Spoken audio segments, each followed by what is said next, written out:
Well, everybody, welcome to another episode of the I Love Shreveport Podcast. I'm your host, Corey Williams. Today is a great conversation that is about to be had with one of our great personalities in our city, great man. And today's conversation is going to be about autism from a parent's perspective, and not just a parent's perspective, but from a father's perspective. And so I'm excited about this conversation, and I know you're going to be as well. So today we're welcoming to sit down and talk with us Mr. D.P. Jefferson himself. How's your day going? Oh, it's going great. How about you? Man, everything is going good. We're going to jump right into this. But before we get into our conversation, I want you to tell us about D.P. Jefferson, who you are, where you're from, the whole nine. Well, I'm DP, born and raised in Shreveport. Been here my whole life. I'm the youngest of 6 kids. I've been married to my wife for 27 years. She's from a Shreveport native as well. She's a veteran. And so we have 3 sons together, and our middle son is the one who's diagnosed with autism. But I'm a minister. I'm also a comedian. I'm also an entrepreneur. My wife and I have a catering and dessert business. I'm also a real estate agent. So I wear a lot of different hats, but Autism Dad is the one that I truly know that God has given me and that He's graced me to wear. Absolutely. Absolutely. So let's jump right into this. Take us back to the moment you first realized your child had autism, and what was that experience like as a father? Oh, it was so scary. I hate to use that word from a faith perspective. We know fear is the opposite of faith.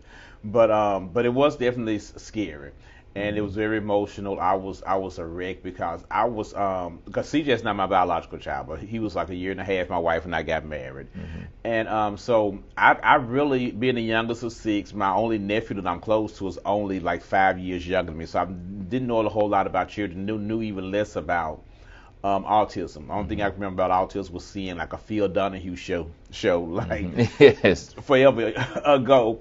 And so I was when the doctor first said that could be a possibility, I got scared. And so the things that he was doing, like holding things up to his face real close to look at them, I said, well, maybe it's his eyes. We had his eyes checked. That when it had his hearing checked. CJ also has epilepsy or seizure disorder. So I say it was just, the seizures delayed his development. That's why he's not talking and doing these other things. I just did not want it to be autism because just that word scared me because I knew so little about it. So when we went saw his doctor, got scheduled to see some specialists, and they confirmed that it was autism, and I just broke down. I was an emotional wreck. And it was, they said at that time it was probably the most severe case that they had seen, which this was about 25 years ago. Wow. So it was about 3. So it was that fear that really grabbed my heart, and then just thinking about, okay, my child is in there. How do I make sure he is getting everything that he needs from me? And so it made me kind of, once I got over the emotions, I had to shake myself, say, okay, I have to be a father to him. What do I need to do? Absolutely. You talk about the emotions. So how did you begin to process those emotions? What was that like? It was scary because it was, it's kind of like, when I compare, I've said this before, and sometimes people kind of cringe when I say it because it kind of reminds me of a funeral. Okay. And because to me, when someone passes and I know them, once I don't really process it or accept it until I get to the funeral and I see the body there or know that I know I accept the finality of their leaving. And so autism was kind of like that. I had to accept this is what it is, and you have to do that every day pretty much. And absolutely. It's come to different forms, and we've encountered so many different people. But once I got over those emotions, I knew my job was I have children to raise. I have, CJ was not my only child. I had to figure out a way to be a father to them, a husband to my wife, in the midst of dealing with autism. And so I had to kind of shake myself and go, okay, put the S on your chest and handle your business. Absolutely. 3 words: love, patience, and success. How is this form or dealing with this? How has it reshaped those 3 words for you? Oh wow. In a major way, really, it has reshaped those words in a major way because we understand oftentimes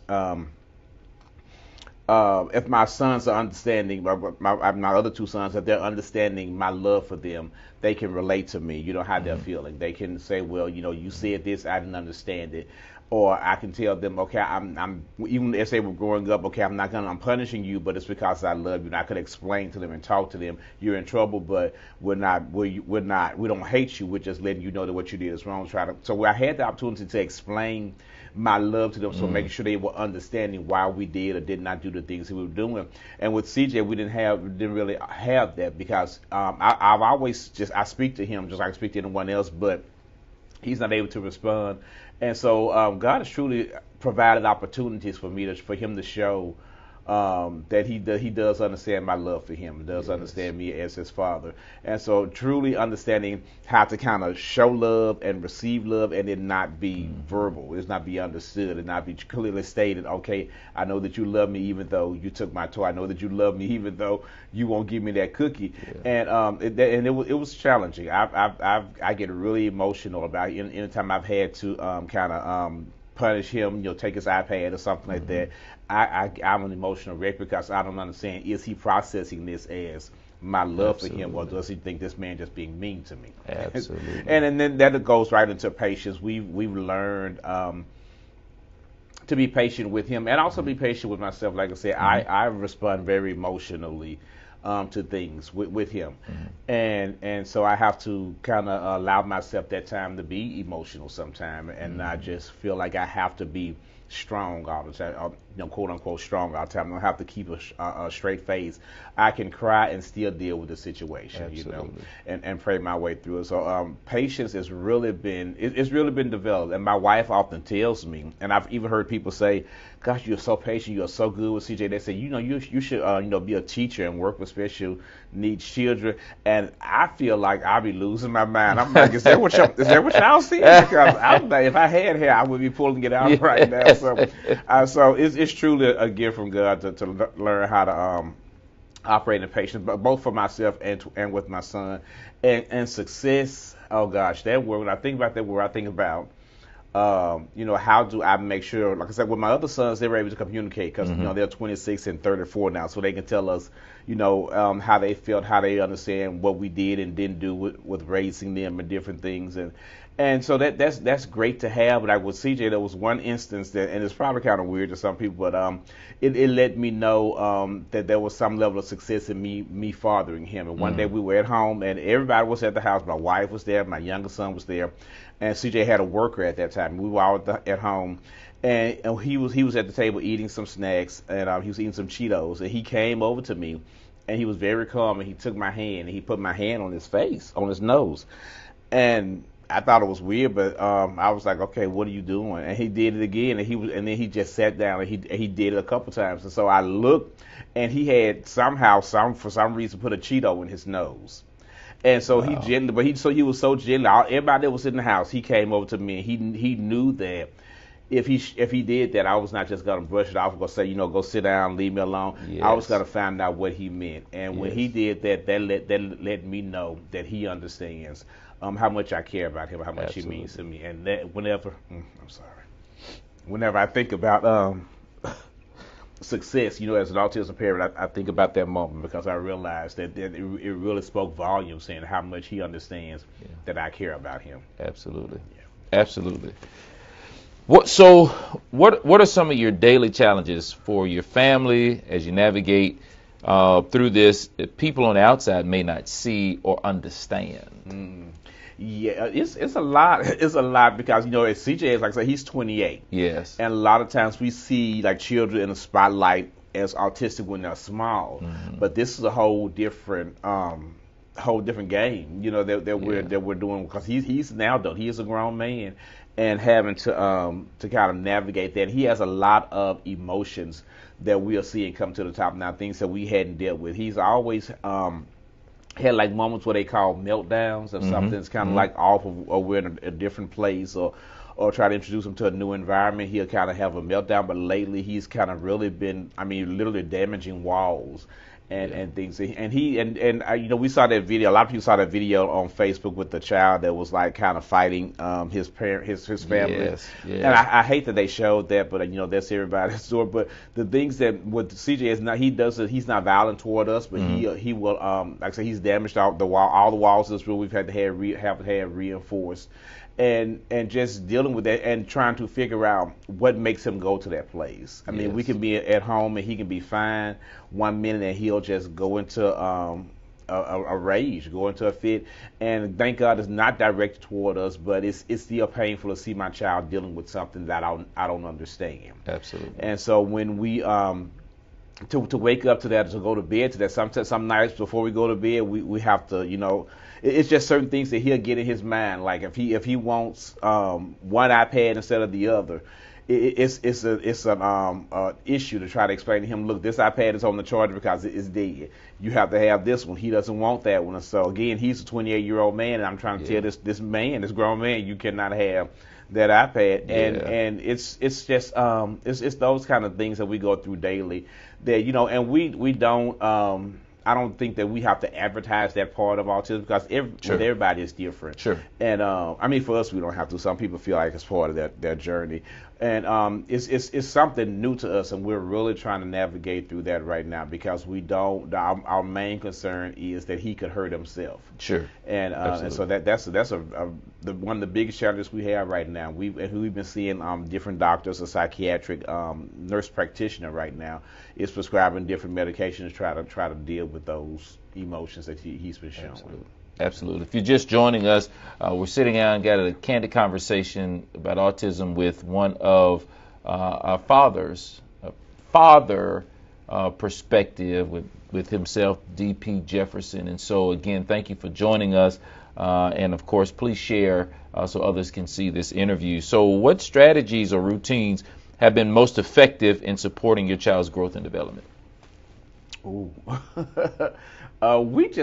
For us right now, we are over the years we've had. He's been in different types of therapies, sure, and different things like that. He's still nonverbal, so that never changed. Mm-hmm. And just listening to him without the words is the thing that works for me the best because he will let me know what he needs, and he and I we really have.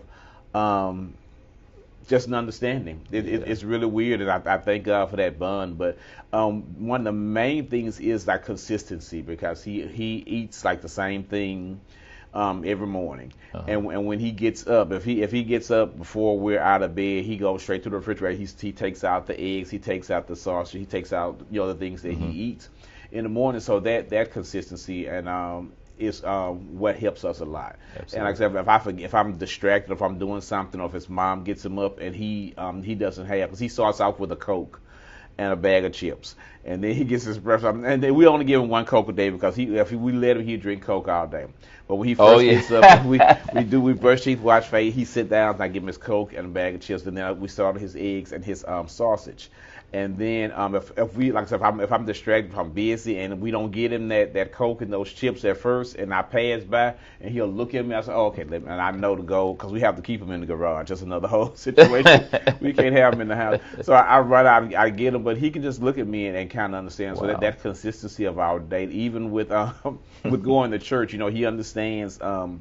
Like one Sunday, because I go to multiple churches. One Sunday I was running home, and we were starting church late at Second Chance, the church where I co-pastor. And so my wife, he normally goes there with my wife because I leave 8 o'clock service and come meet them there. And so I came home after 8, and my wife was going to go to church and let him stay with me, and I was going to bring him. So when he saw her leaving, he got up and went to the door. He was like, no, it's time for me to go to church, Oh, yes. So things like that consistency really helps. And by the same token, if we pull up to the church like on a Tuesday, he like, nah, this ain't it. this is not Sunday. This is not Sunday. He was like, where we going? So I think the biggest gift that we have for him right now is just trying to be as consistent as we can be, as we can possibly be. Absolutely. So, what has your experience been like with your support systems, whether it's family, community, professional resources? What has that looked like for you?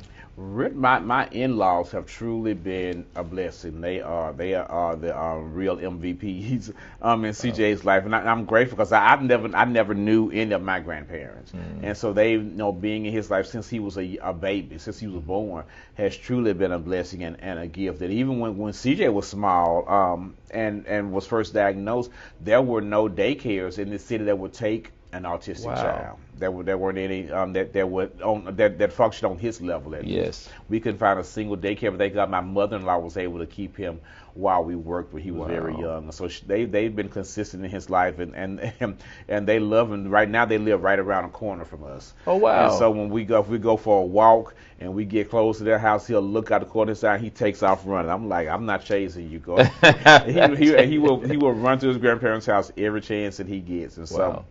They've really been a blessing. My wife has, her youngest sister is a nurse, and so she has some knowledge on things regarding autism and different disabilities, and she helps out a lot. Her and her husband invite us to come to Dallas. They live in the Dallas area.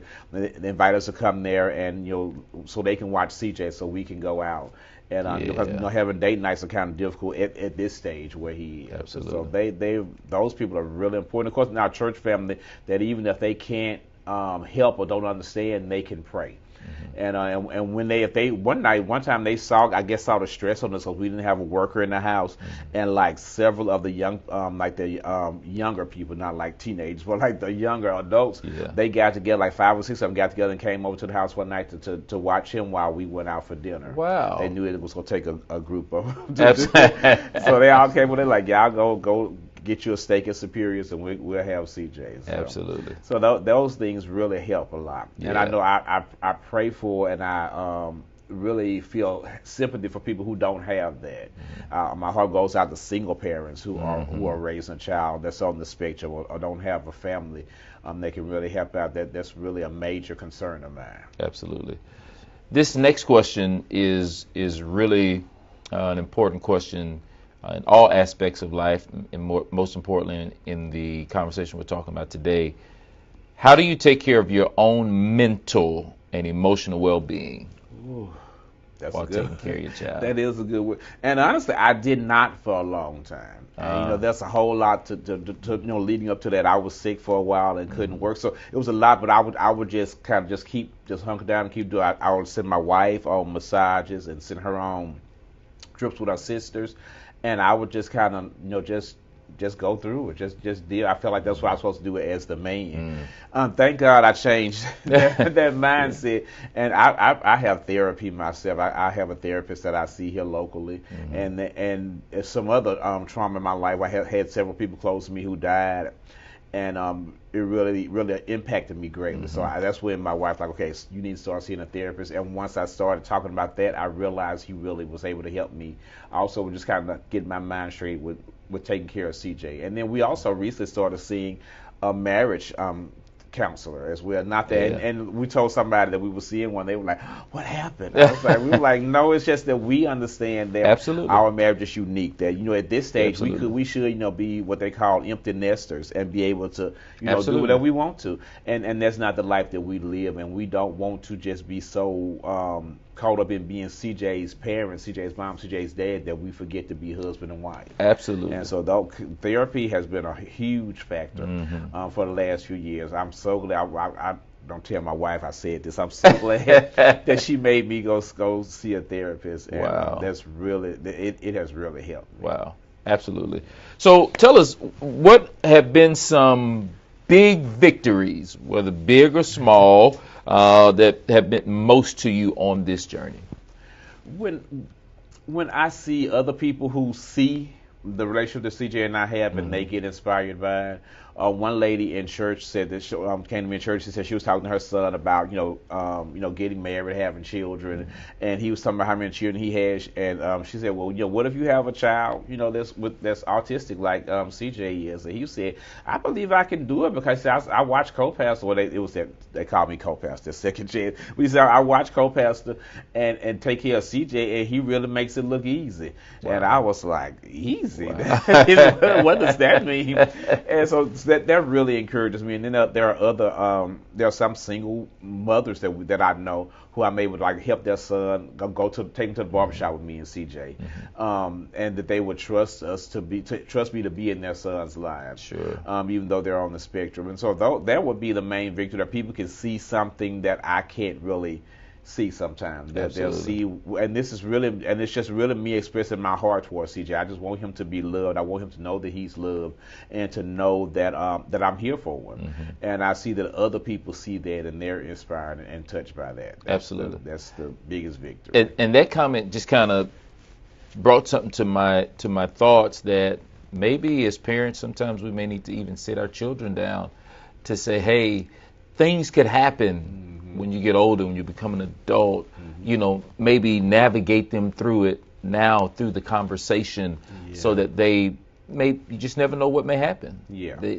But they'll be prepared. That's true. For anything. Right. And those so conversations are important. We had one with our sons recently during the holidays last year, and because we were just saying, you know, things have happened to people close to us, and we speak faith that I pray that I live here, and I'm here until the rapture. That's what I don't want to leave before the. But we know that things can happen. We don't understand. You know, we don't know what's going to happen today or tomorrow. So we talk to our sons, and we say, you know, something happens, you know, to one of us or to both of us. You know, what are y'all thoughts about CJ? What do y'all think? Absolutely. And they were the response that my youngest he said that he had thought about, because recently, you know, I had a brother who passed away. He said it made him start thinking, and he said that if he had to put his life on hold to take care of CJ, that he would. And that really blessed me to hear my child say that. Wow. And so those conversations are important, and sometimes we don't want to have them, but I'm finding more and more every day that it's important to have those.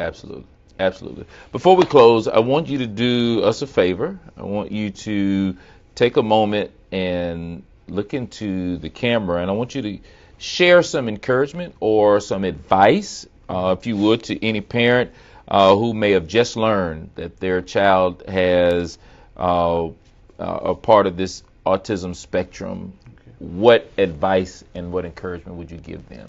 Wow. Be encouraged. It is well. It's going to work out.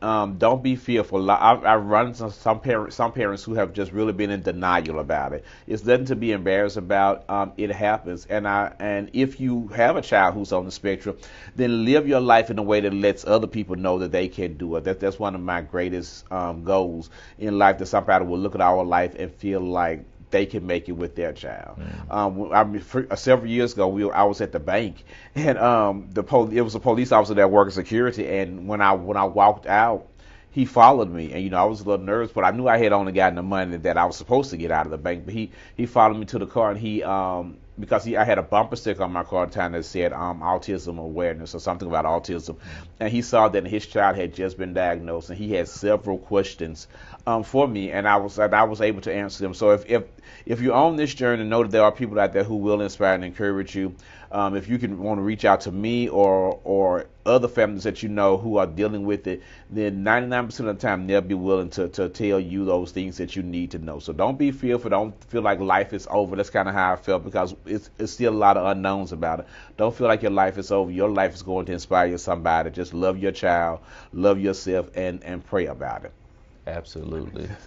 Thank you so much for your time. Thank you for this conversation. Yes, and we appreciate you indeed. Tell everybody where they can follow you on social media. I'm DP Jefferson. That's my regular page. You can also follow me regarding my company, DP the Comedian, or Don't Let the Phone Booth Fool You Company Encounter on my Facebook page. It's also on Instagram as DP the Comedian as well. Absolutely. Listen, this conversation today was very well needed.